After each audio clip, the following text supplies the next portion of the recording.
lalawigan ng Bulacan sa pag-host nitong first ever nationwide simultaneous spay and castration activity. Nawa po ay makita na bayan ng komunidad ang kahalagahan ng serbisyo veterinaryo at kahalagahan na responsible pet ownership sa ating bawat komunidad upang masumpunan natin ang ating sakit na rabies sa bawat bayan.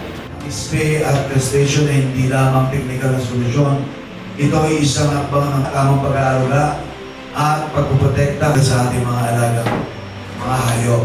Kaya ang panawagan ko po sa bawat isa, huwag tayong maging tagamasid lamang. Kailangan po natin maging bahagi tayo ng solusyon. Sa akin po palagay, napakahalaga po nito para sa amin. Nakalusugan po ng ating mga alaga para hindi na po sila dumami kung sakali man at mas mabibigyan po natin sila ng higit na pag-aalaga at pag-aaruga.